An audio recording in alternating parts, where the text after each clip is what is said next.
Alerte coronavirus. Attention, attention, le coronavirus se transmet très facilement et fait des ravages. Pour l'éviter, le port du masque de protection est obligatoire en tout lieu.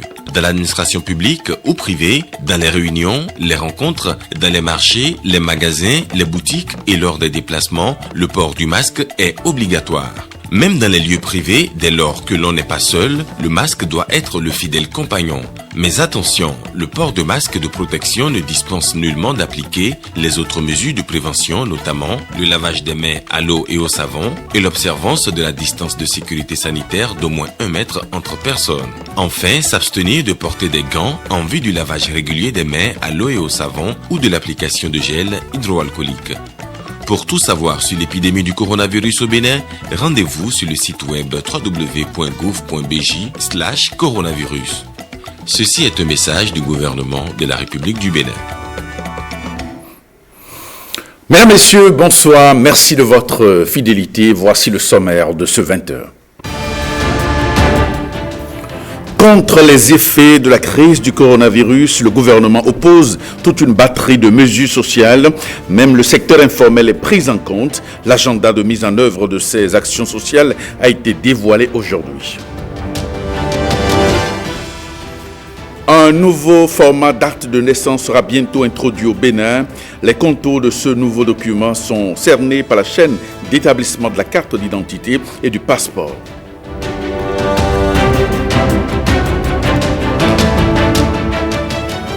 Session ordinaire du conseil communal de Calavi. La dynamique du développement de cette commune occupe une place de choix dans la vision du nouvel exécutif de la commune la plus peuplée du Bénin.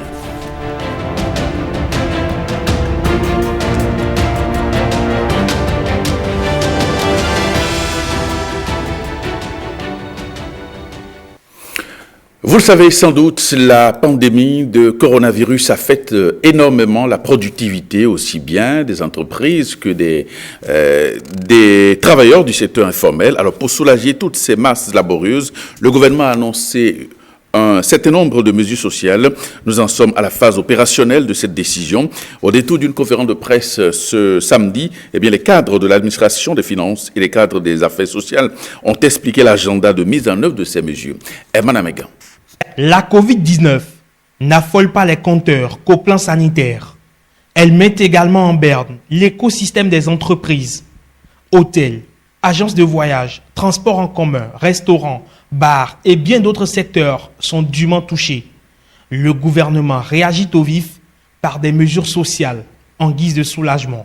La première mesure que je vais aborder est relative à la prise en charge à 70% des salaires bruts du personnel.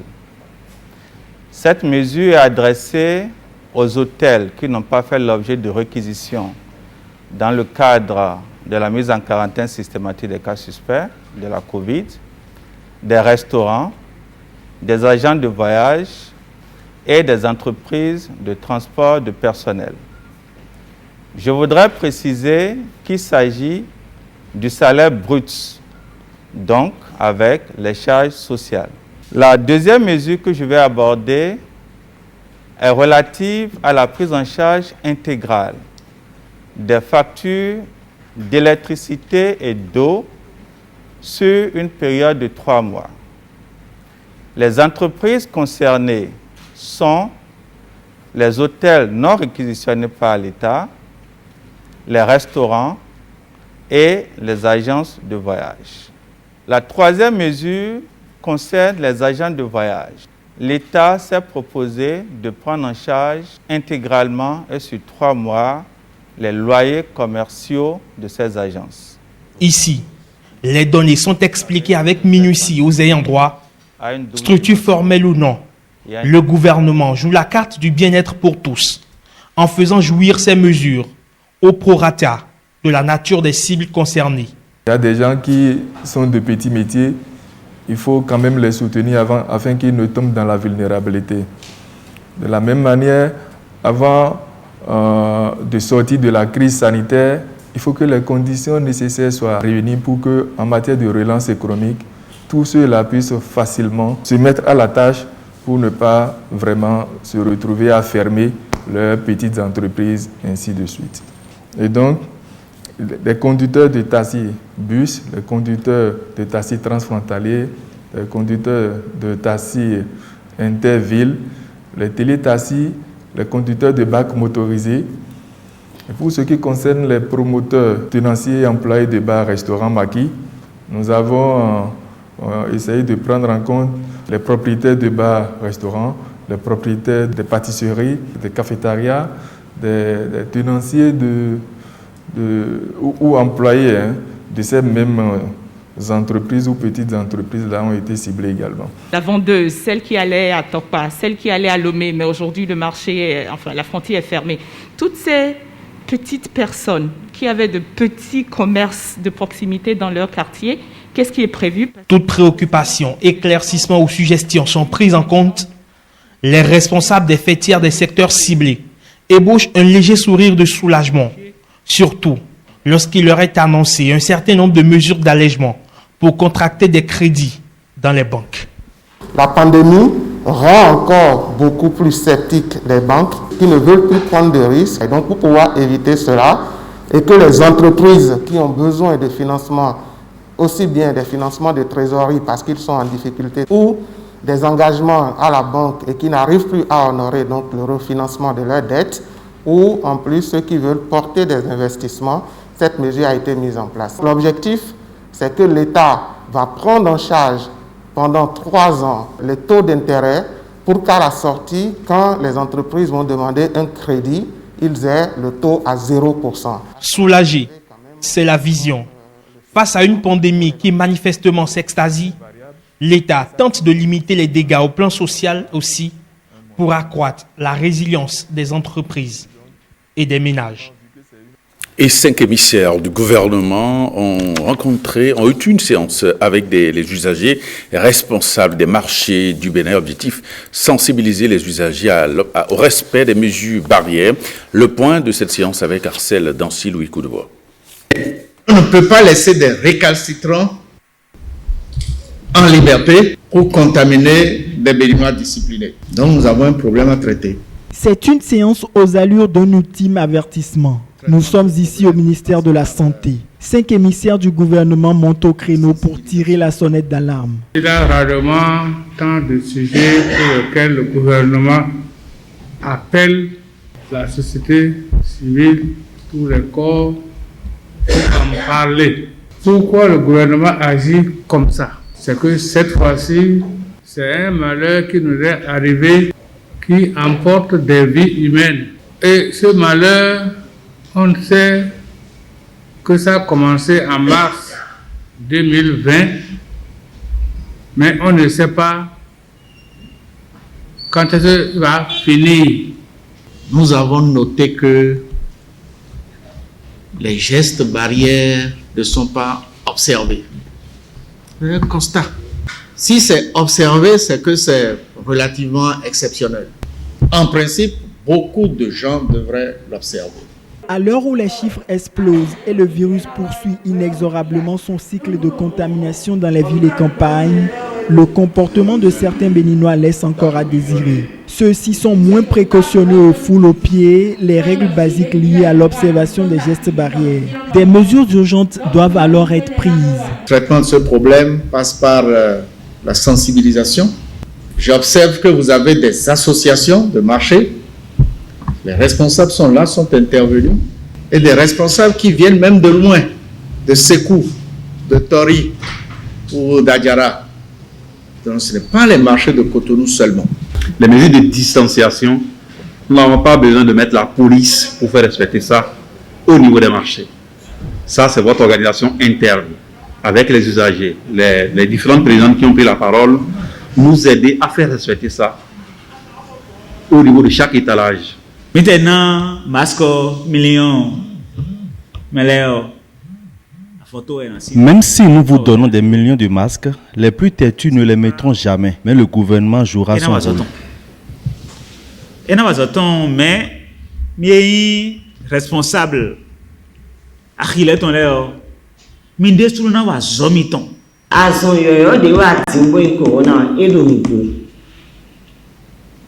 Le coronavirus existe réellement. Vous devez donc le prendre au sérieux comme vous prenez le paludisme au sérieux.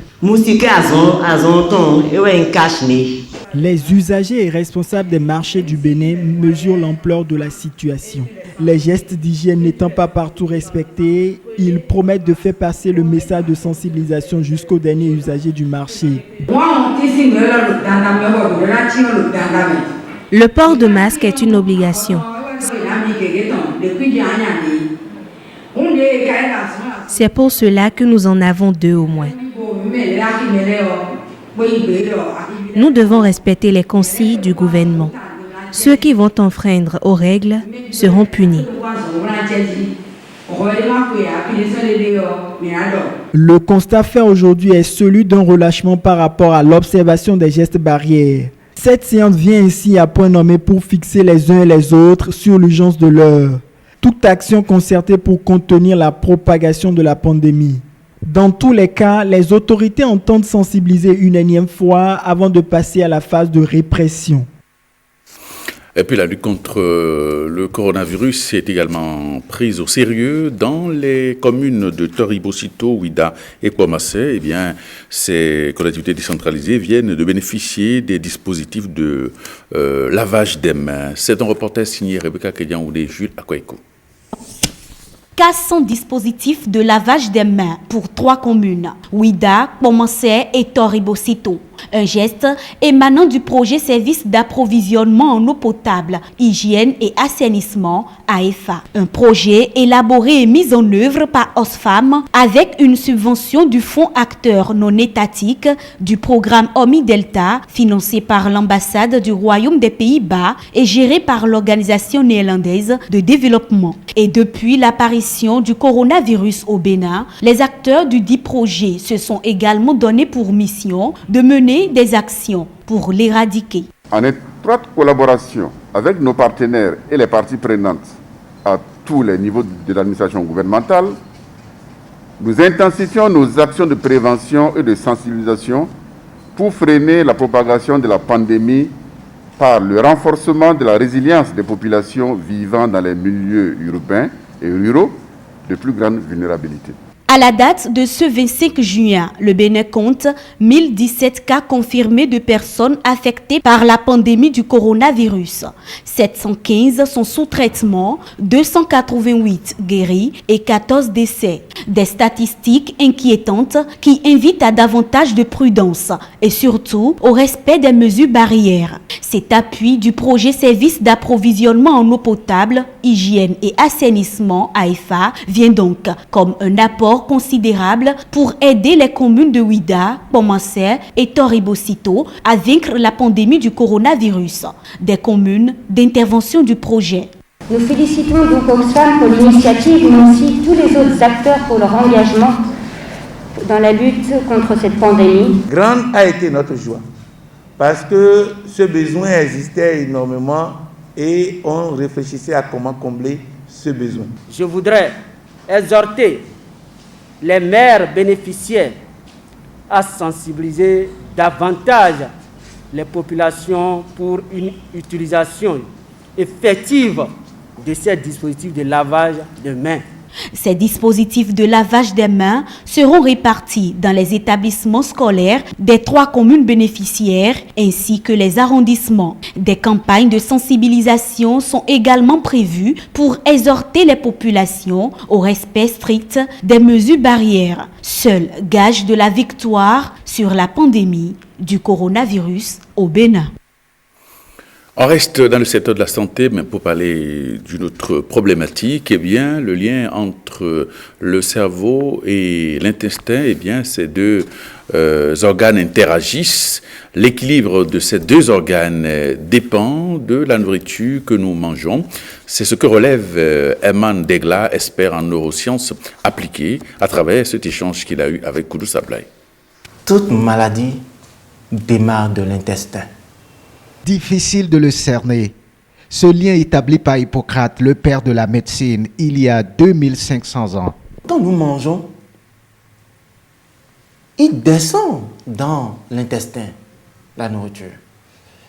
Mais l'intestin a des gardiens il y a des gardiens qu'on appelle nos batteries bénéfiques qui sont au niveau de l'intestin. Et donc, qui arrivent à filtrer la nourriture. C'est comme par exemple, vous avez les casques bleus qui sont les batteries bénéfiques et puis les djihadistes, c'est les déchets, c'est les toxiques, c'est les métaux lourds qui vont rentrer dans notre intestin pour rentrer dans le sang. Donc, lorsque ces batteries-là sont en forme, les zolulines et d'autres protéines, bien sûr, ils empêchent les déchets toxiques de rentrer dans l'intestin. Et donc, il y a une bonne élimination des déchets et des nutriments dont le corps a besoin. Maintenant, vous tuez ces zolulines-là, ces protéines-là, ces batteries bénéfiques-là, à travers ce que vous mangez. L'action corrosive est déclenchée à travers le sucre, les gluten, notamment les pains, les gâteaux, les friandises. Ils constituent le boulevard pour atteindre l'intestin. Ils peuvent trouer même l'intestin et ça rentre dans le sang. Lorsque ces déchets rentrent dans le sang, ils vont se faire amis avec nos récepteurs au niveau du corps. Ils vont se déguiser et se faire amis avec nos cellules. Ils vont rentrer dans les cellules. Maintenant, lorsqu'ils rentrent, ils détruisent les cellules. Ils vont interférer avec les réactions chimiques de nos cellules. Le corps devient alors un dépotoir sauvage des bactéries violentes, des champignons, des levures, avec pour conséquence l'immunité fragilisée. Lorsque vous prenez le sucre, il les tue, il descend dans le sang, il monte au niveau du cerveau. Or, au niveau du cerveau, nous avons les neurones, bien sûr, mais nous avons aussi les cellules gliales. Nous avons à peu près, les derniers chiffres, c'est plus de 85 000 milliards de cellules au niveau du cerveau. Et nous avons 4 à 5 fois plus de cellules gliales au niveau du cerveau. Les cellules gliales, ce sont les cellules qui nourrissent nos neurones. Ce sont les cellules qui protègent nos neurones et ce sont les cellules qui veillent à ce que les neurones soient à leur place. Et c'est du glu glial, ça colle, c'est du glu. Mais quand vous prenez les gluten, eux aussi qui sont naturellement collants, ils vont descendre dans le sang. Ils vont remonter au cerveau. Ils vont densifier le glu des cellules gliales. D'accord? Et ça sera davantage plus collant. Les cellules gliales ne vont plus faire leur travail. Les neurones vont mourir, vont dégénérer. Vous devez mettre dans votre diète, dans vos nourritures, un peu plus du vert, des légumes, des oléagineux et des protéines. L'équilibre de notre cerveau, la santé de notre corps sont à rechercher dans le contenu de nos plats. Et parlons de cette première réunion du nouveau conseil communal d'Abomey-Calavi. Et au cours de cette première réunion, le maire a affiché le cap. Il est question pour lui de relancer le développement de la commune la plus peuplée du Bénin. Reportage Fifame Salomé Artaredi.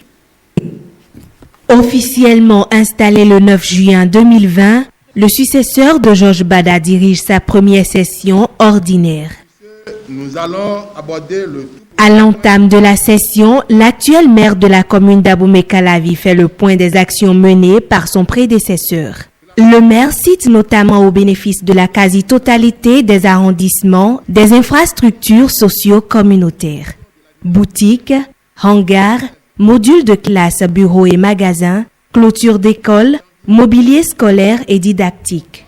Conscient que ces fonctions s'exercent dans la continuité de l'équipe précédente, Angelo Evaris Arondino s'engage dans la finalisation des travaux entamés dans sa commune.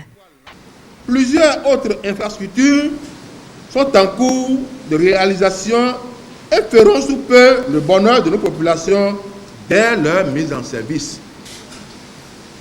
Dans les mois à venir, nous devrons prendre des dispositions nécessaires en vue de la finalisation des différents travaux de construction d'infrastructures socio-communautaires en cours dans les arrondissements. Nous devons également faire le suivi rigoureux des travaux de pavage en cours dans l'enceinte de la mairie en face des blocs administratifs. Quant aux opérations de lotissement, elles devront se poursuivre et connaître leur clôture dans les arrondissements où les taux d'exécution sont suffisamment avancés. Et je suis bien sûr en conformité avec les dernières décisions prises en Conseil des ministres le mercredi dernier. Le maire d'Abomey-Calavi trace enfin de nouveaux horizons pour l'action du Conseil communal. Les perspectives, mesdames, messieurs, c'est l'identification des stratégies appropriées en vue de l'amélioration de la mobilisation des ressources propres pour l'atteinte des objectifs budgétaires de cette année. Les perspectives, c'est la mobilisation de l'ensemble de la population en vue du respect scrupuleux des mesures dans le cadre de la lutte contre la propagation de la pandémie du Covid-19 dans la commune d'Abomey-Calavi. Plusieurs autres dossiers jugés importants sont abordés à cette occasion, notamment la procédure d'adoption du règlement intérieur de la 4e mandature du Conseil communal, l'organisation et la célébration du 1er août et surtout l'organisation d'un audit en vue de la redynamisation de la commune d'Abomey-Calavi. Aboubakar Yaya, le nouveau maire de Parakou, était en concertation cette semaine avec les responsables des conducteurs de taxi-moto. Au cours de cette séance, les syndicats de Zémidjan ont évoqué les problèmes auxquels est confrontée, leur corporation, et sollicité les réponses idoines venant de la nouvelle équipe municipale. Rétis Aroche pour le reportage. Cette rencontre est l'occasion pour les responsables des Zémidjan d'évoquer les problèmes de la corporation face aux nouvelles exécutifs de la municipalité de Parakou. Notre secteur est en train de souffrir il y a 4 ans. Cela est dû aux questions de réforme du secteur. Et ceci, c'était pas la décision de votre prédécesseur. Et cette réforme, au départ, n'était pas de notre goût parce que tout ce qui était proposé, nous étions sûrs que cela n'allait pas marcher. Selon les responsables des conducteurs de taxi-moto, plusieurs anomalies ont été notées dans la réforme de la corporation des Zémidjan initiée par le conseil municipal sortant.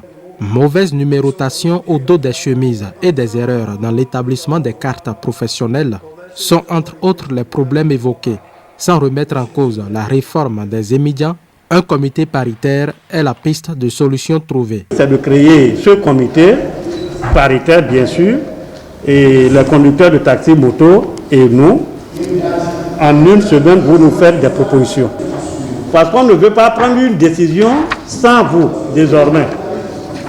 On fait un comité, vous êtes 13, on ne peut pas prendre tous les 13. Si c'est 5 personnes, vous dégagez. La mairie aussi va dégager, si c'est 5 personnes. Vous allez vous voir tout à l'heure et dire quand est-ce que vous allez commencer le travail. Tout ce qu'il y a point d'achoppement là, qui a fait que la réforme de mon prédécesseur a échoué là, qu'on puisse trouver une solution. Nous n'avons plus peur. Nous n'avons pas du tout peur. Nous savons que ça va aller. Ça va aller dans la mesure où vous n'avez pas hésité tout de suite à nous faire face. Le nouveau conseil municipal de Parakou a également tenu une séance d'échange avec les syndicats des autogares. Le chargement hors pack constante des transports en commun à Parakou est l'un des problèmes soulevés par ces acteurs. Nous devons prendre les taureaux par les cornes. Je pense que nous allons impliquer la police. Nous allons faire des communiqués radio. Et le comité qui est en train d'être mis en place va accompagner ces réformes. Mais je pense que bientôt nous allons conjuguer au passé ces chauffeurs indélicats qui font des chargements opaques. Ces diverses rencontres ont été demandées par les associations des Zémidjan et celles des transporteurs. Atelier de formation au profit des chaînes d'établissement de la carte d'identité et du passeport. C'est pour permettre aux gardiens de la chaîne d'état civil de maîtriser les nouveaux formats d'accès de date de naissance et d'avoir la facilité dans leur projet d'établissement. Reportage Christian Tongolo. Un nouveau format d'acte de naissance et un certificat personnel d'identification mis en circulation mais pas encore connu de tous les acteurs. Dans une communication d'une demi-heure, le coordonnateur national du projet d'identification unique pour l'intégration régionale et l'inclusion en Afrique de l'Ouest, URI, explique leur fiabilité en s'appuyant sur la loi 2018-26 du 3 août 2018 portant autorisation d'enregistrement dérogatoire à l'état civil au Bénin. Le législateur, par cette loi, entend régulariser la situation des Béninois sans papier et ceux dont les actes de naissance présentent des irrégularités. Après la réalisation du projet recensement administratif à vocation d'identification des personnes, nous avons constaté qu'il y a bon nombre de nos compatriotes qui s'étaient fait enrôler au RAVIP mais sans acte de naissance, sans papier. Il y a d'autres catégories de personnes qui disposaient d'actes de naissance mais qui se révèlent fausses à l'occasion de l'établissement des cartes d'identité ou bien de passeport. Donc juste après ce projet-là, avec la mise en place de l'Agence nationale d'identification des personnes, les techniciens ont commencé par travailler pour remédier à ces différents problèmes. C'est à l'occasion de la résolution de ça qu'il est mis en circulation des nouveaux formats d'actes de naissance qui se fondent sur la loi 2018-26 portant autorisation d'enregistrement dérogatoire à l'état civil au Bénin. Aujourd'hui, les acteurs impliqués dans l'établissement de ces documents d'identification s'imprègnent du contenu. Autrement dit, il s'agit d'un atelier d'information et de formation qui tourne autour de 3 points essentiels. Le présent atelier se veut un creuset d'échange sur les fondements juridiques des actes de naissance délivrés par l'Agence nationale d'identification des personnes, les éléments de sécurité de ces actes et le certificat d'identification personnelle.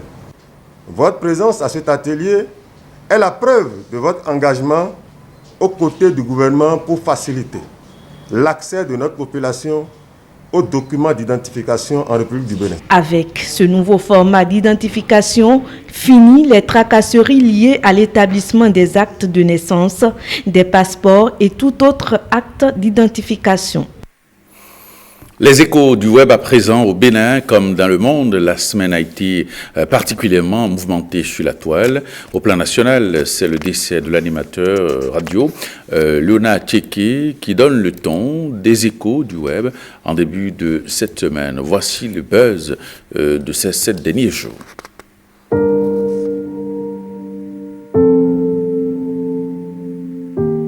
Aux premières heures du mardi 23 juin 2020, les internautes béninois apprennent sur les réseaux sociaux le décès de Léonard Tchéké, alias Léonard T. Connu pour être un animateur radio et live, Léonard T était un acteur influent du showbiz béninois. La nouvelle de sa mort se répand rapidement et suscite une vague d'émotion dans les rangs des artistes qu'il a accompagnés sur la scène et sur les ondes. On notera parmi les nombreux hommages le message de Fanico. Merci pour tout ce que tu as fait pour moi depuis mes débuts, a écrit l'artiste sur son compte Instagram.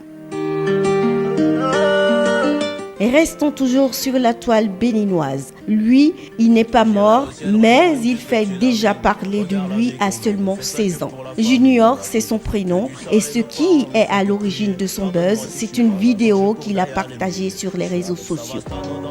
Après avoir généré plus de 400 000 € de chiffre d'affaires durant les 6 derniers mois en e-commerce et plus de 100 000 € de chiffre d'affaires sur ma dernière boutique, j'ai décidé de m'offrir un week-end de folie avec 4 de mes postes dans la magnifique suite présidentielle du Golden Suite du diplomate. Alors qu'il se tague d'être un entrepreneur à succès, son histoire divise les internautes. D'une part, il y a des sceptiques qui ne croient pas en sa success story et crient à la manipulation. De l'autre côté, il y a ses soutiens qui louent l'audace et le pragmatisme d'un adolescent auto-entrepreneur. Le dernier buzz au plan national, c'est ce témoignage d'un cas guéri du coronavirus au Bénin. C'est une jeune femme médecin médecin qui a publié un test sur Facebook jeudi 25 juin pour raconter son expérience avec le Covid-19 après avoir été testée positive puis traitée. Ce n'est pas un semblant de grippe. C'était une véritable maladie avec des douleurs articulaires, écrit-elle. Son message à ses amis. Les chiffres du Covid-19 ne sont pas des données d'un ordinateur. Ce sont des personnes qui souffrent, des vies qui cèdent, des familles éprouvées. Prenez soin de vous et arrêtez de douter.